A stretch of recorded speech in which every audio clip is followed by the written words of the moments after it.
Pick up your gear and open your chests. Throw on your armor and head out on a quest. Hey, hey, it's a brand new day. Yeah, it's not only a brand new day, it's a very, very old champion who will get a rework in Idle Champions of the Forgotten Realms and Winter Shield in about 4 days at the time of the recording. Cheers everyone, I'm your Dystopian Innkeeper, and the hero I'm talking about is Binwin Bronzebottom. Well, he's not a hero who dominates stories, he's a character who survives them. So let's dive deep into his lore. In the deep halls of Dwarven strongholds, names are forged away the same way as steel, slowly and only remembered if they endure. Binwin's name exists in those records, carved cleanly without ornament, not because it was unworthy, but because it was ordinary. And in Dwarven culture, that is not an insult, it's a statement of belonging. Binwin was born among stone and tradition in a society that values continuity over ambition. He was not marked by prophecy. He did not inherit a legendary weapon, nor was he groomed for command. He was simply a dwarf who learned to stand his ground, to swing 2 axes properly, and to survive the pressure of a world that expects you to justify a place in it. And that expectation is where Binwin's story truly begins. Among dwarves, worth is measured in contribution. What you build, what you defend, what you endure. Binwin did not excel at creation. He was no mastersmith, no architect of grand halls. His path led outward instead, towards conflict, the necessity of violence that every Dwarven hold eventually faces. Binwin became a warrior not because he sought glory, but because someone had to be there when the tunnels were breached. And there is something quietly telling about that. In many Dungeons and Dragons stories, Dwarven warriors are larger-than-life figures, unbreakable shields, roaring berserkers, avatars of ancestral fury. Binwin is not that.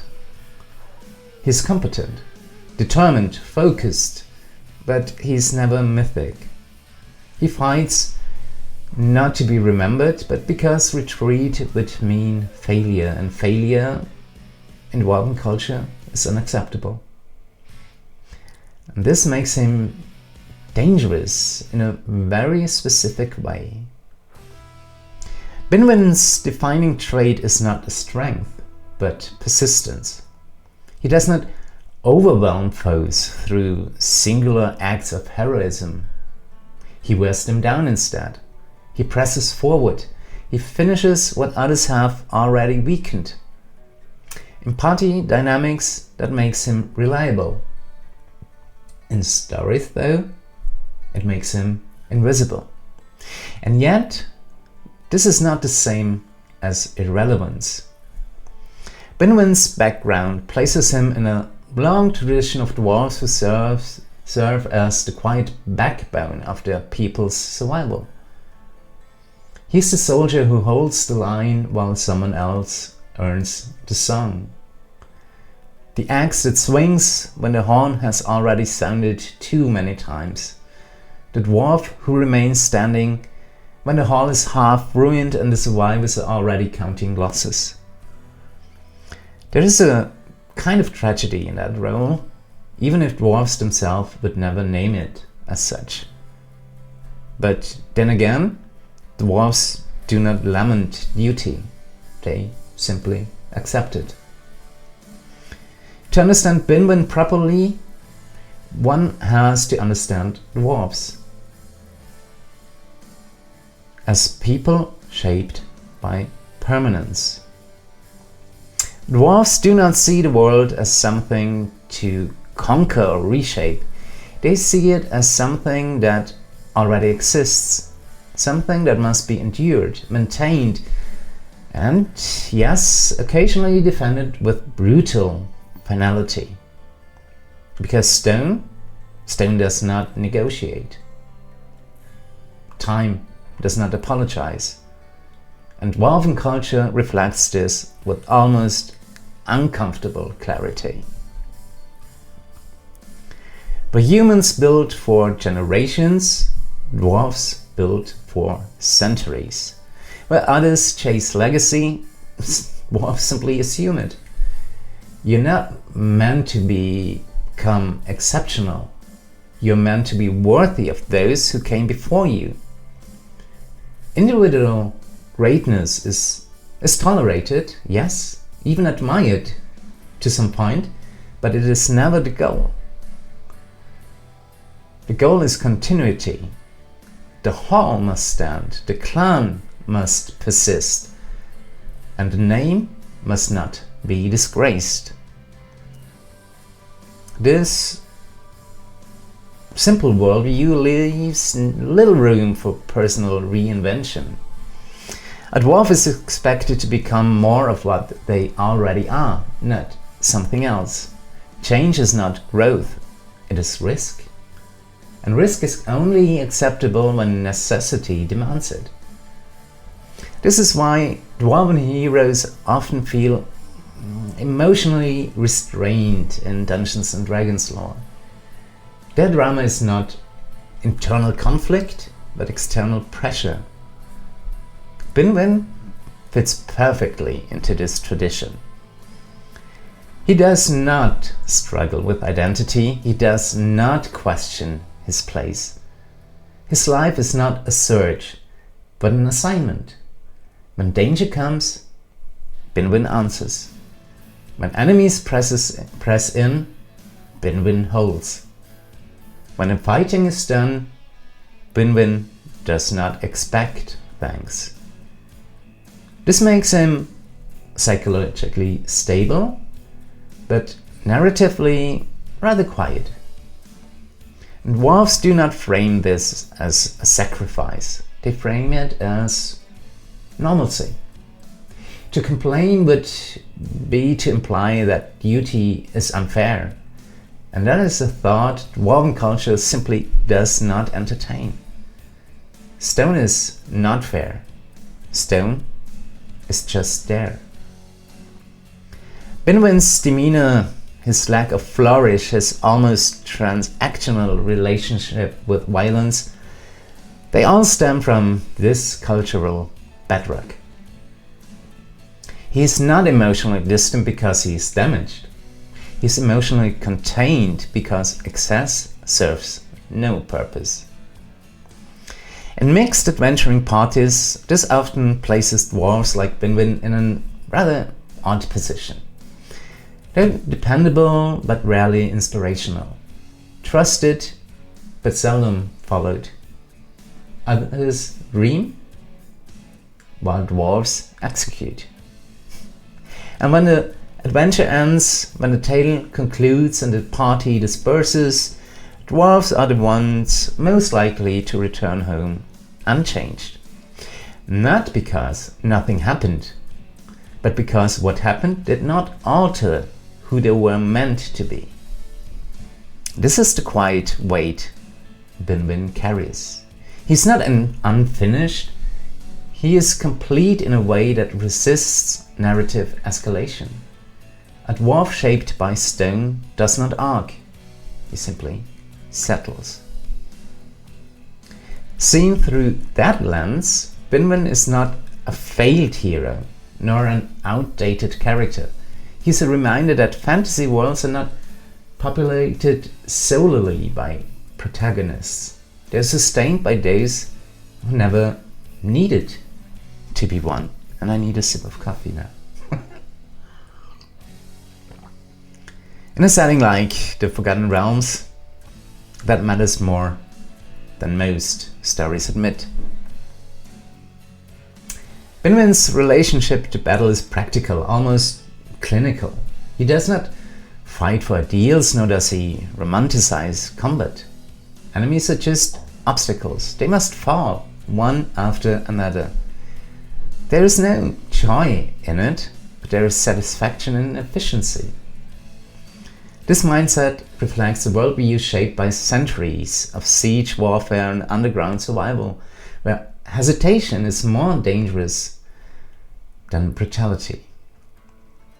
In that sense, Binwin is not merely a character, he's an echo of Dwarven history itself.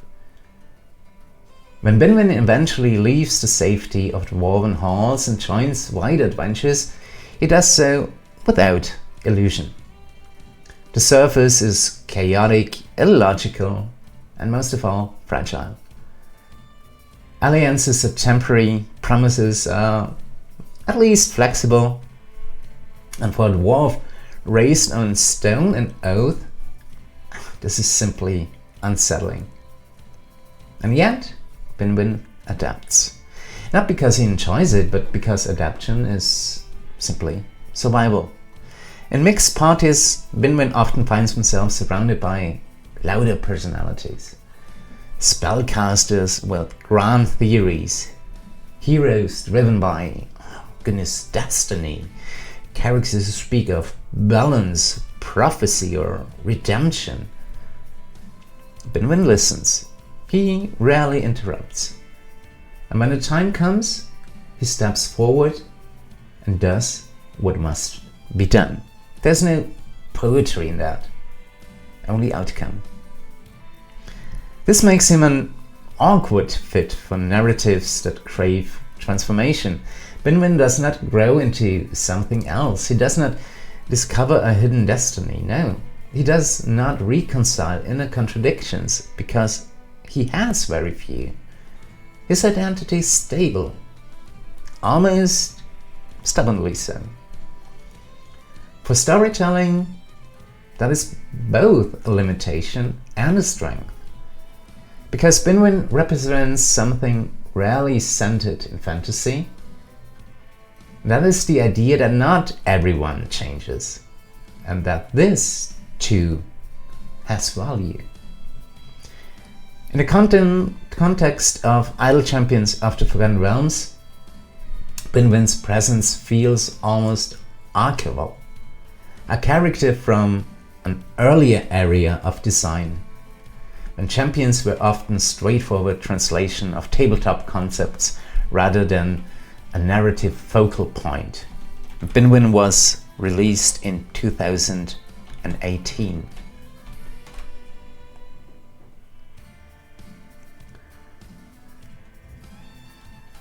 And although Binwin's inclusion is less about spotlight and more about completeness, that's a nod to the broader tapestry of the Forgotten Realms. Binwin is often portrayed as humorous, almost a slapstick figure in Acquisitions Incorporated. Idle Champion presents a markedly different version of him. Here, the comedy is stripped away. What remains is a lawful good, boring, pardon, couldn't resist, a lawful good Dwarven frontline fighter, disciplined, dependable, and almost archetypal. This shift undeniably flattens his personality, but it does not erase his foundations. The jokes disappear, yes, the exaggeration fades, but the core remains intact. In this more serious interpretation of C&E, Binwin ceases to function as a parody of Dwarven tropes and instead becomes an example of them. Less distinctive, perhaps, yes, but also more representative. He's there because the world would feel less honest without him. And that honesty, it is important. Binwin reminds us that not every character exists to excite. Some exist to merely ground, to remind us that worlds are built not only by legends, but by those who never become them.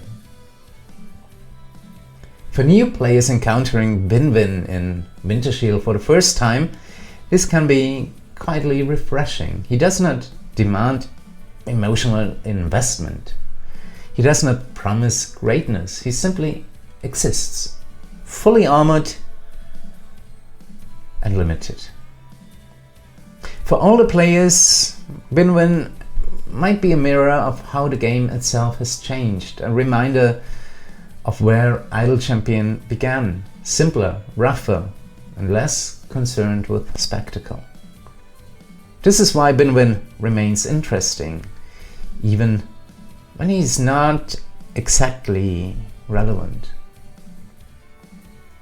His story is not about ascent, it's about continuity. Binwin's real work will change his mechanics, yes, and that will be worth discussing in a later video. But it will not change who Binwin is at his core. He will remain a dwarf shaped by stone, duty, and repetition.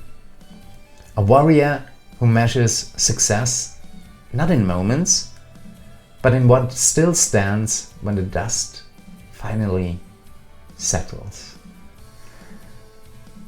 And perhaps that's exactly the reason Binwin finally deserves a Deeplore. Not because he shines, but because he endures. I'll see you when Reworked Binwin goes live in about 4 days. His spotlight is live, and yes, he will change, and yes, he will endure. In the meantime, as always, everyone have fun, cheers, and I'll see you soon. Goodbye, everyone. Goodbye. Pick up your gear and open your chests. Throw on your armor and head out on a quest. Hey, hey. It's a brand new day.